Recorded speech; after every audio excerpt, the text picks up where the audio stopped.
¿Tienes problemas para contratar personal? ¿Has intentado de todo y no sabes por qué no estás llegando al resultado? Tal vez lo que tienes que implementar son indicadores, pero además implementar indicadores que sean muy inteligentes, muy estratégicos para identificar cuáles son esos datos que pueden estar en contra y a favor de tu proceso de contratación. Aquí vamos a hablar de los KPIs de recursos humanos relacionados con reclutamiento y selección. Quédate aquí.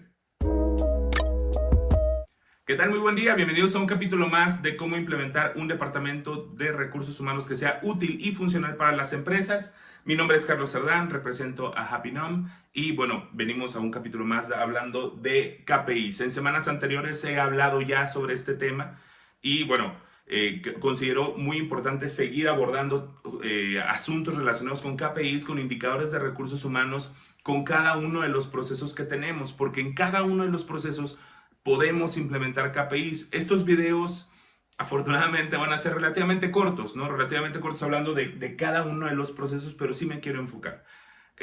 Es muy común que en las empresas haya cierto detalle con el reclutamiento y selección de personal. Es muy común que lo que duela comúnmente, bueno, lo que duela regularmente, perdónenme la redundancia, es el reclutamiento, la cobertura de vacantes, ¿no? Y entra la gente y sale, y a veces la salida tiene que ver más con el ambiente de trabajo, cuestiones en estrategias de retención, más que en el reclutamiento, pero de todas formas esto no significa que obviemos el hecho de estratégicamente mejorar el reclutamiento y selección. Entonces, bueno, vamos a platicar un poquito en relación con Reclu, que vamos a llamarlo RIS por sus siglas.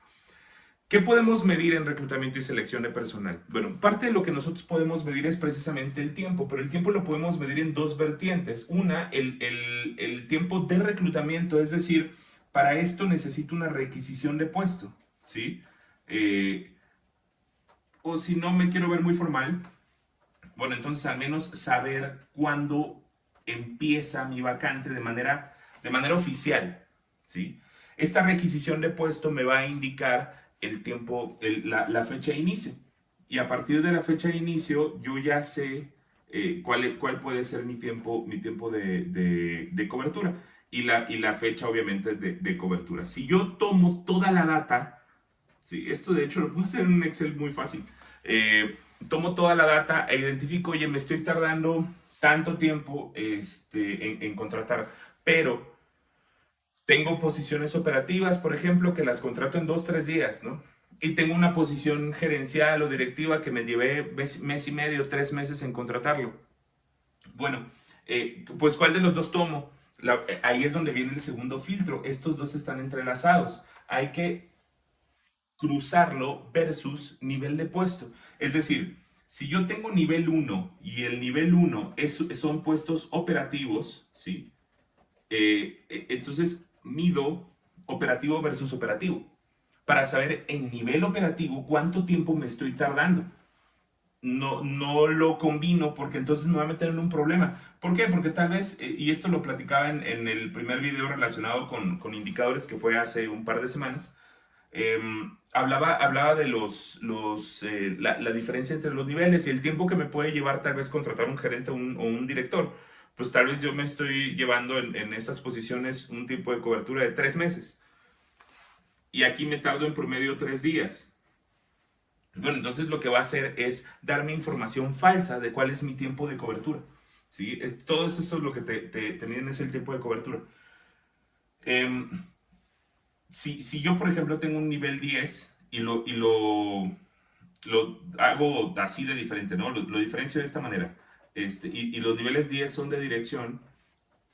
Entonces esto me va a permitir también anticipar ciertas estrategias, ya no solo para recursos humanos, sino para las otras áreas. Es decir, si a mí me pide una persona operativa, yo le puedo decir, ¿sabes qué? Me tardo 3 días. No, es que me urge la persona, sí, pero el promedio de contratación es de 3 días. Y mis picos, ¿no? Estadísticamente nosotros podemos medir desde una campana de Gauss. Desde una campana de Gauss nosotros tenemos una media, nosotros tenemos desviaciones estándar, medianas, y esto puede ser el tiempo promedio donde yo diga que me tarde 3 días. Pero en mis picos, sí, en mis desviaciones estándar, yo tengo tal vez que me he tardado un solo día con una persona y lo más que me he tardado son 7 días. Entonces yo le puedo dar un rango entre 3 y 7 días para contratación a la persona que está en temas operativos. ¿Para qué? Para que mueva sus piezas, para que sepa que este es mi rango de tiempo que puedo tardarme. Por lo tanto, operativamente ellos se pueden cubrir, pero necesitan esta información. Si yo le digo 3 días y me tardo 7, bueno, es que hay veces que me tardo 7, sí, pero es que tú le dijiste 3. ¿Va? Entonces consideremos toda la parte de la data y de la estadística dentro de mis indicadores.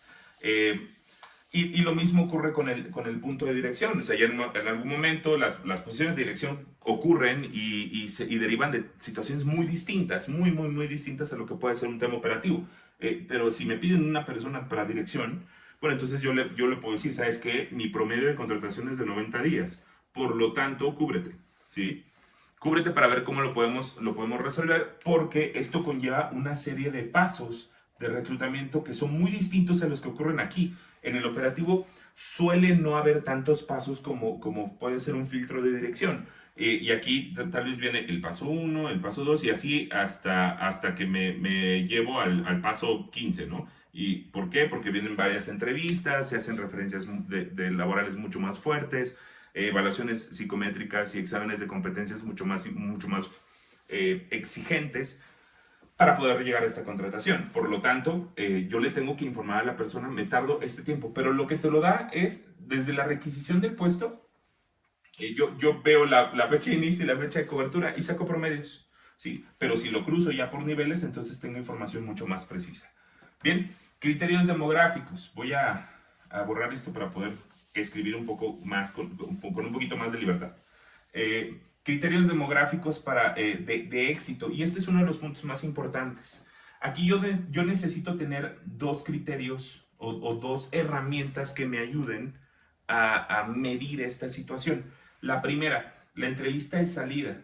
La entrevista de salida, que es una herramienta que muchas empresas no utilizan y sobre todo muchos profesionales de recursos humanos juzgan, es una de las estrategias más efectivas para conocer por qué se me está yendo la gente, desde la data, no desde el criterio individual. Y la otra, debo de tener controles en periodos de prueba, ¿sí? ¿A qué me refiero con esto? Bueno, si yo identifico cuáles son las personas que pasan las pruebas, pasan el periodo de prueba, que es usualmente 90 días, de manera recurrente, entonces eso me puede ayudar muchísimo. Y también saber por qué se están yendo. Entonces yo a partir de aquí lo que genero son ciertos datos demográficos. Y los datos demográficos, y perdónenme porque esto puede sonar a discriminación, no lo es estadística. Puede hablar de género, puede hablar de rango de edad, pero puede hablar incluso de colonias.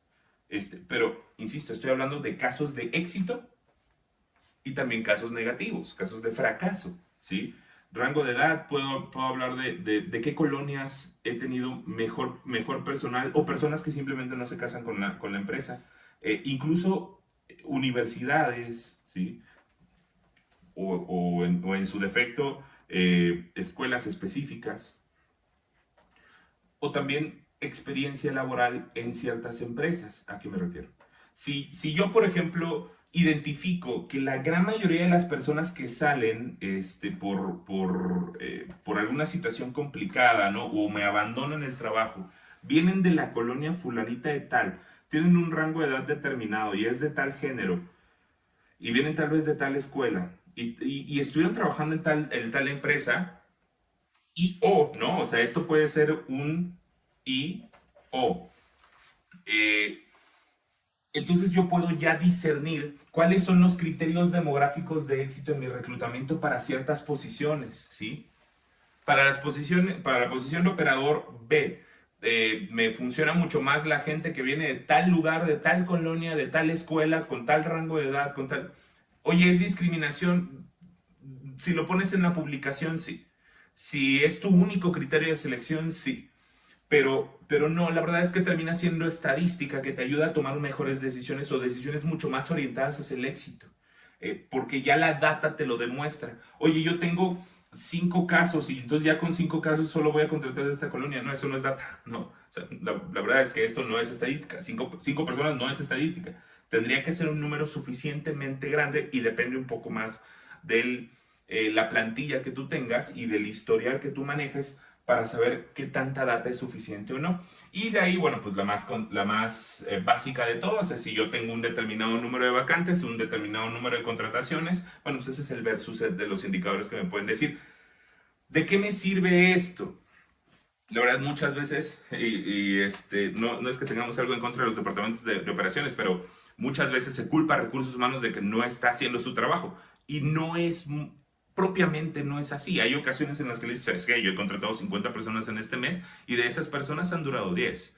Pero de esas personas se han contratado de tal, y ha sido de tal género, tanto rango de edad, tantas personas pasaron en el periodo de prueba. De esas personas que se fueron, el 50% me dijeron que era por el líder, el 20% me dijo que era por el ambiente de trabajo, entonces el 70% depende de ti.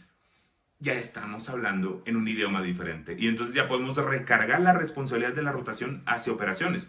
¿Y qué significa? Que bueno, es culpa de operaciones, entonces yo me lavo las manos. No, pero sí le ayuda a ser consciente de que, bueno, la bolita está en su cancha, por lo tanto, ellos tienen que hacer muchos esfuerzos para mejorar en esquemas de retención, que también vamos a hablar un poco en relación con la retención. Espero que esta información te sirva. Utiliza los indicadores, utilízalos inteligentemente para la mejor toma de decisión. Si tienes alguna duda, siempre estamos aquí para ayudarte y comparte, dale like, déjanos tu comentario y nos vemos en el siguiente video.